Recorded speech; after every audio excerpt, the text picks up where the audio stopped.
दोनों का जो है काम लगभग मिलता जुलता है लखारी का, लेकिन काम इसका काम अलग है, उसका काम अलग है, लेकिन तरीका कुछ अलग। मतलब ऐसा है कि वो बम्बी बनाती है मिट्टी की और ये जमीन में छेद करता है। देखो जमीन में छेद करता है, बढ़ जाए हमारी बात हो गई। जमीन में छेद करता है, 2 अंगुल छेद करने के बाद फिर वो जो है सूरा को इधर भी करता है, इधर भी करता है, इधर भी करता है, इधर भी करता है, चारों दशाओं में, 5 दशाओं में छेद करता है। उतने ही मोटे मोटे गोल छेद करता है।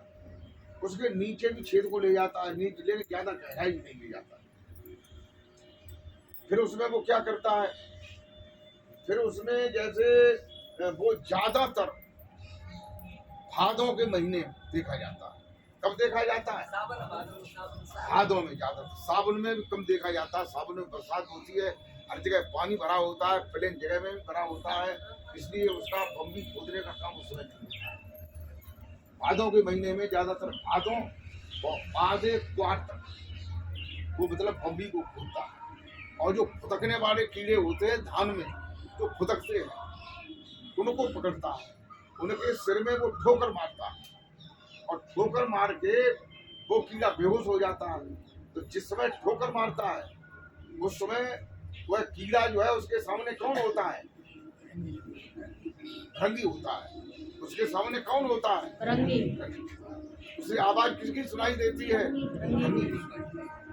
वो भृंगी को ले जाता है, कीड़े को ले जाता है भृंगी और उस छेद में बंद कर देता है और बंद करके फिर गीली मिट्टी बाहर से लाता है, उसके दरवाजे पे गीली मिट्टी लगा देता है और गीली मिट्टी लगाने के बाद जो है फिर उसमें बीच में एक छेद कर देता है छोटा सा, श्वास लेने के लिए, और वे सभी दरवाजों में बंद कर देता है ऐसे करके।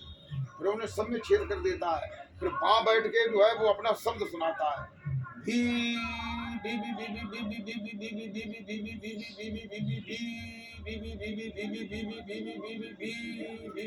भी भी भी भी। तो क्या होता है, शब्द को सुनते सुनते वो कीड़े जो है मरे नहीं हैं, बेहोश है, बेहोश से होश में आने लगते हैं। जब होश में आने लगते हैं तो उनका बाहर का पीपा जो है वो खराब हो जाता है, अंदर में एक नया पीपा जन्म लेता है। पीपा जानते हो? जैसे कोई कोई कीड़े ऐसे होते हैं उनमें लाल कवर सा चढ़ा होता है, मूंगफली के दाने की तरह, उसमें न पैर दिखाते हैं न मुंह दिखाता है, कोई चीज नहीं दिखाता है। लेकिन जब वो झिल्ली फटती है, जब उनकी अवस्था बढ़ती है तो झिल्ली फट जाती है, फिर उसमें हाथ पैर मुंह पंख पंख ये सब निकल आते हैं। तो ऐसे ही उसमें से पीपा निकलता है। उसके पहले के पैर, पहले के हाथ, पहले के मतलब ऊपर का कवर, पहले का सिर, ये सब जो है मुड़ करके नीचे गिर जाते हैं। फिर उसमें से पीपा निकलता है। पीपा जो है जब पूरा हो जाता है तब वो फटता है, तो उसमें से हाथ पैर मुख सिर वगैरह ये सब निकल करके फिर वो ऐसे करने लगता है। तो उसे जो नाहोश में जब उसे ठोकर मारी थी तब वो भृंगी ही उसे दिखाई दे रहा था।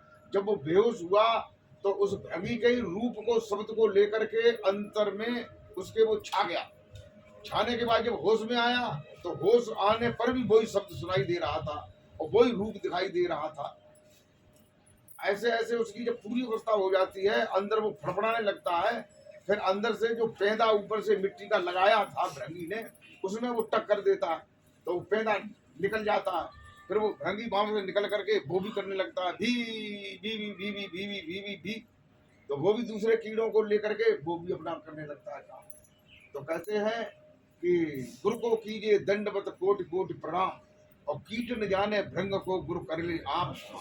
तो ये जो ज्ञान है, जिस ज्ञान में शिविर में आप बैठे हो, इस ज्ञान के ही बारे में बताया गया है कि गुरु अपने समान ही बना लेगा। तो देखिए इसमें यही बताया जाता है कि हम अपने निशाने को सिर पर अमर गुफा या भंवर गुफा के इर्द गिर्द में सरसों के दाने के बीच में बराबर हम जो है अपनी सुरती कीर्ति को करते हैं। तो करते हैं तो वो शब्द हमेशा सुनाई देता है। फिर उसको हमेशा उसी जगह पर अपना ध्यान रखते हैं, अपनी सुरती रखते हैं हमेशा।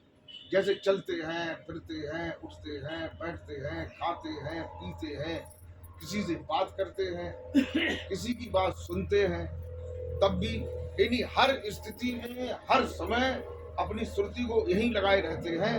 तो भृंगी की तरह वह जो है शब्द में तद्रूपता उसके आ जाती है और सदगुरु के ही समान जो है वो बनने लगता है। एक समय ऐसा आ जाता है कि उसके अंदर धीरे धीरे ये मुद्राएं प्रकट होने लगती।